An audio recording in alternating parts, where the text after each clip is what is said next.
All right, ladies and gentlemen, we are back in Free Code Camp. We're building a Markdown previewer. If you're not familiar with Markdown, what it basically is it is a way to type shorthand HTML. So all this stuff you see, these headings, this arcade section, this link, it's all just Markdown, and I have it in a lot of my projects on here, like this add one. You'll see that I have a video embedded here that'll take you there. These inputs, so that's Markdown if you're not familiar with Markdown. Now, we're going to build a previewer where essentially you can type in something like this, and you could type in, if you wanted H1, now you have an H1 with just that hashtag, H2, H3, H4, etc. So that's what we're going to build. We're going to fulfill the user stories of using GitHub flavored Markdown. We're going to be able to preview it as we do it, as you just saw. And then also we're going to use this library called Marked, which essentially will help us convert our input into HTML, or convert our Markdown into HTML. That's what we're going to do. Let's go ahead and get started. Now, I'm not going to be using CodePen to do this. I'm going to actually be using a text editor. Just do it on my local machine, and we're going to start fresh. So go ahead and set up your folder if you haven't already. Create a new folder.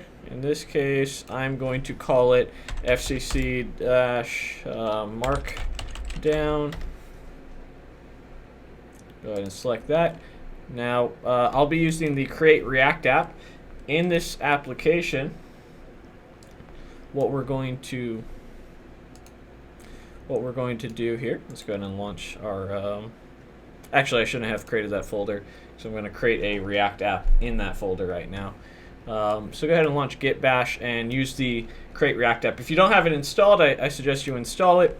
This is basically Facebook's command to create a React app from scratch. Create React app. In this case, we'll just call it FCC-Markdown previewer, something like that.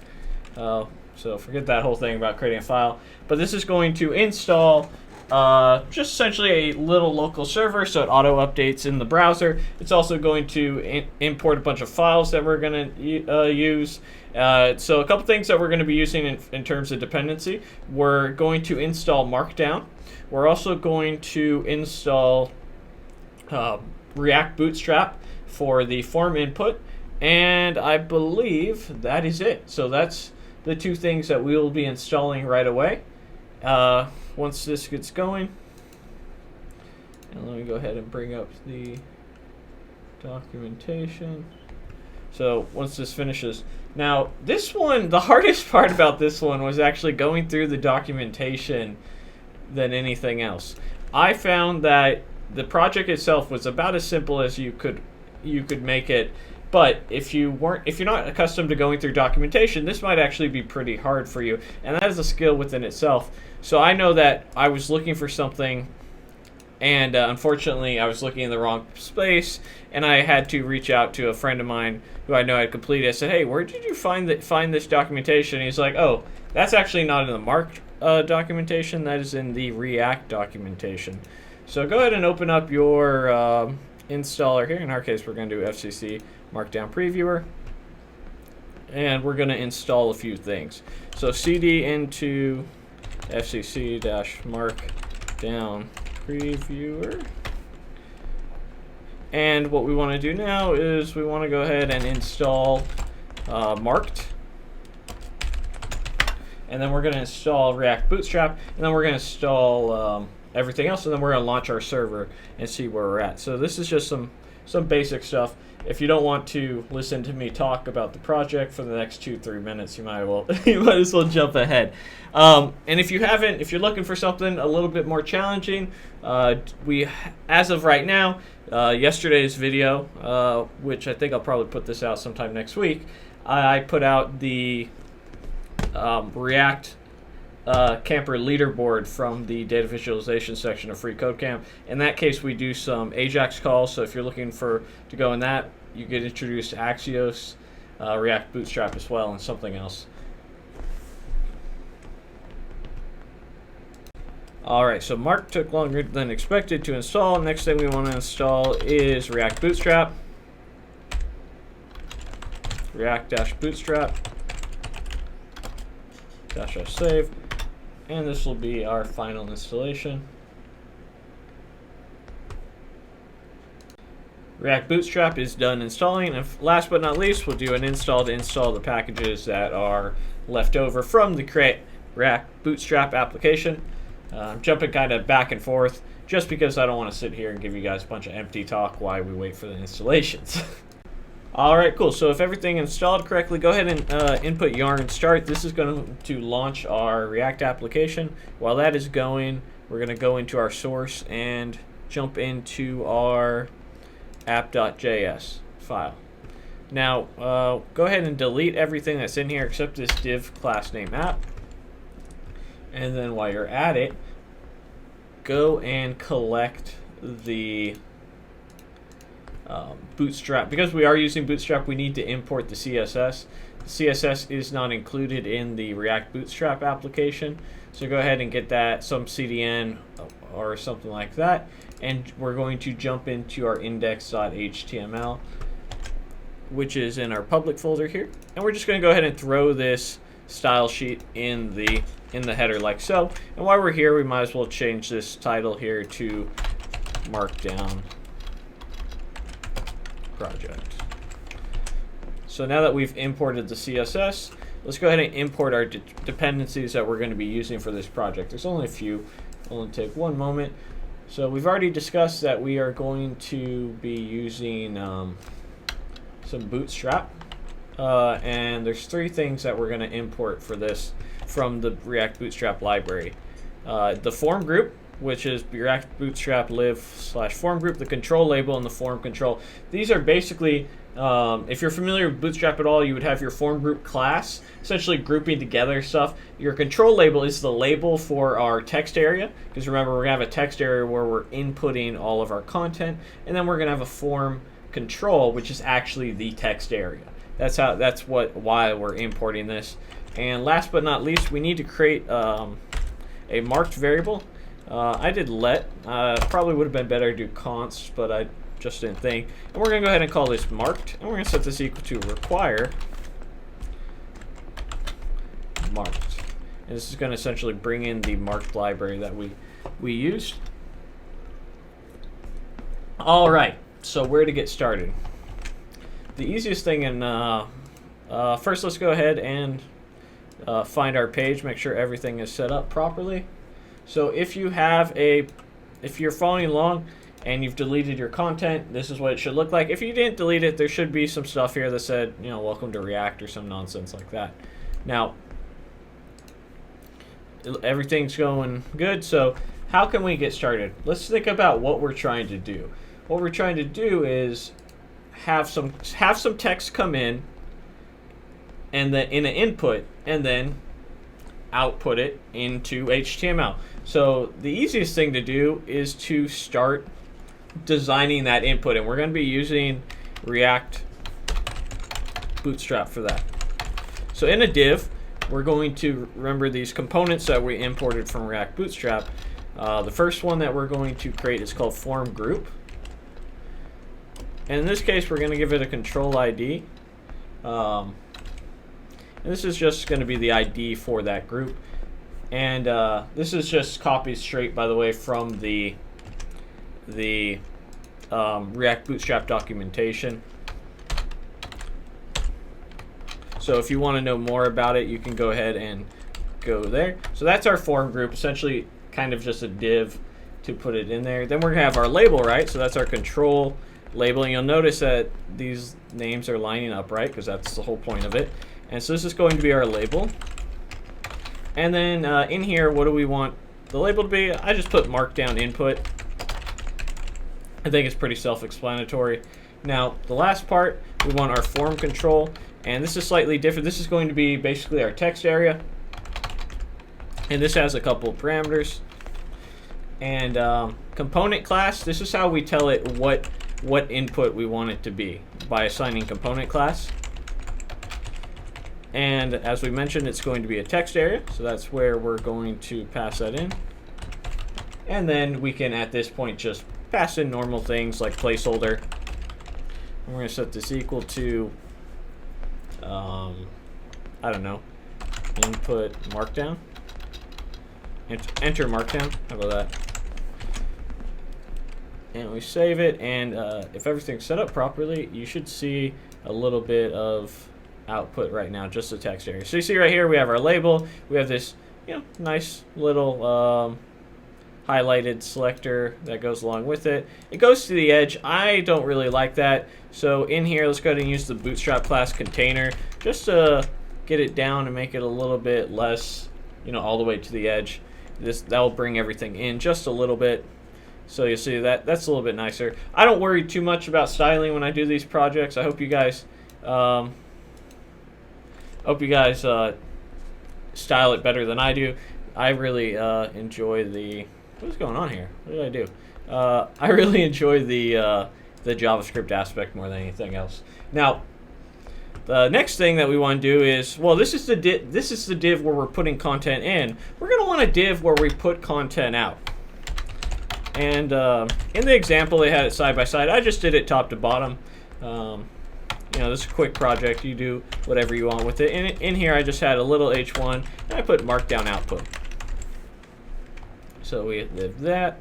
And then within that, I had a div where I wanted to output the content nested within there. So everything should look something like this at this point. And we're all on the right track. Now, let's start talking about the logic. Well, we want to pass some value from what changes in the text box to a state. Remember, our state is going to be basically how we have variables that we dynamically set within here. So let's go ahead and create our state property within our class app. Excuse me. So state, and I just called it Markdown. Oops. And I initialized it here to just an empty string. Now, where are we going to actually pass that value in? Well, you might have guessed by me using the word value. So in value, we are going to set this equal to Markdown, like so. So now whatever value is in there is the value that starts there. But because we're changing the value and it's an input, we have to go ahead and put that in there. But this would be this.state.markdown. But we're going to use some deconstructing here, and we're going to create a variable called let, and then in here we're going to pass in Markdown, set this equal to this.state. And what that's going to do is it's going to say, hey, let this value hold whatever this.state.markdown is. And if we had multiple ones, we could separate it with a comma. Say we had like a Markdown 2, something like that. It would work as well. Although now we are getting an error. Why are we getting an error? State is equal to this, which is Markdown. Markdown is not defined, line 24.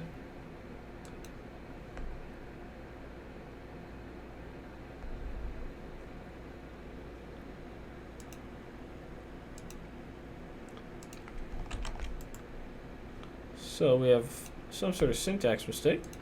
Let's see if we can figure it out. Oh, and there it is, Markdown. So it wouldn't be one of my videos if I didn't fat finger something. So now we're all good. Everyone should still have the same. It hasn't changed too much. But now that we've done that, we have to say, how can we change our code so that when we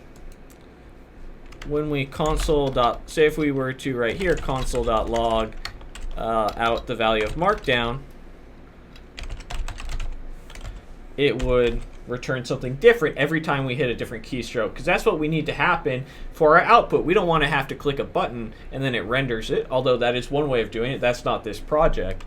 In this case, we want it to dynamically update on that. To do that, we can use the onChange function. That's JavaScript here. And what this basically does is it calls a function that runs every time our value changes. Now, every time we hit a keystroke, it's going to change. But how do we end up doing that? Well, because we're working with state, we need to update the state. We need to set the state. And we can do that by just writing a simple function here. I just called it update markdown. And it's going to take in one value. Now we're just going to name it markdown so that we don't have to write more than we want and we kind of know what it is. So in this case, this dot set state, and then pass in the object, and we're going to say markdown like so. Now if you named it something different and it was like value as your parameter, you would do it like that instead of markdown. Save us some time, some nice ES6 stuff, right? So we have markdown here, and now we're going to set the state of markdown. Although, on change, we haven't put anything in there. We're about to right now. So the way that we do this is on change passes in an event callback. And so we want to go ahead and handle that. And we're going to say, look, when this runs, go ahead and call this other function. In this case, it's our update markdown.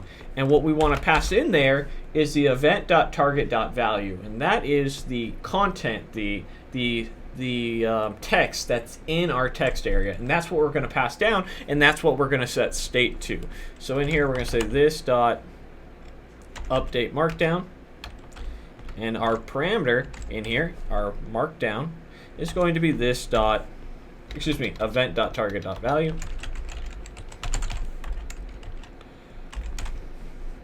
Let's go ahead and save that. Make sure everything's good, and I believe at this point we should be able to see everything being outputted. So let's, as it reloads here, so we'll go ahead and put a D. You'll see there's a D, a Y, we'll backface, a DYLAN, and you can see our state is updating as we intended, right? So far so good. Now the last little part that we have to do here. Now, the hardest part, as I mentioned earlier, was for me finding what I needed to convert this to, because I was looking in the marked documentation for some function that would output what we were looking for. Now, if we go and we actually say something like this, I'll give you an example of the issue, is if we go and the way that you convert text into markdown, or markdown into text, is you go ahead and into HTML rather. So we call the marked, and then you just pass in the value. In our case, it's going to be markdown. And so let's go ahead and save that and bring this down. I'll show you. Oh, I always do two of these from my Angular days, from me being an Angular developer. So you wouldn't believe how many times I've done that issue and looked at it and be like, what the hell is going on? And so if we do something like that, you can see that turns it into an H1. I don't know why it gives the ID of Dylan, but here you can see that it's actually printing out an H1 tag, but it's a string. We need it to compile into HTML, and for me the hardest part was finding out how to actually do that, and it's not in the Markdown documentation, but in the React documentation, as I mentioned. And luckily, it's really easy to get started. They have this dangerously set inner HTML function, which doesn't mean like a whole lot to me. I'll be honest with you. I don't really know who came up with that or why they came up with it, but hey, do you. And then we have this, what we're doing is we're passing in an object into it, and that object has a parameter underscore HTML, and then that marked is what we want to pass in, because that's converting our markdown into HTML. But it's going to take that HTML string and it's going to actually print it out. So all we're going to do is pass in our markdown value like so. And now when this reloads, we can go ahead and pass in something like Dylan is super amazing. Amaxing. Amaxing is just as good. I'm definitely probably more super amaxing than I am amazing. So that is the Markdown previewer. Again, not the cleanest thing in the world, but in terms of the logic, in terms of implementing a very short, a very quick project to knock out the free code camp, build your own Markdown previewer. Pretty straightforward. I encourage you to get comfortable with this stuff, because those README files, when you're uploading on GitHub, I really hope you guys are including README files to show that you're just not, that you're just kind of just spamming your stuff up there, and that you want people to use it and you want people to see it, as well as promote yourself and whatever else it may be. Maybe you want to just put your LinkedIn on there for potential employers and things like that. So take advantage of that. I appreciate you guys watching the video. Don't forget to like, subscribe, share, and join the Facebook group, support me on Patreon, all that good stuff. The links are in the description. I'll see you next time. Bye. Hey guys, thanks for watching the video. Special thanks to our sponsors, Dev Mountain. If you're looking for a coding bootcamp where tuition and housing is included, definitely check them out. Appreciate it, and I'll see you guys in the next video.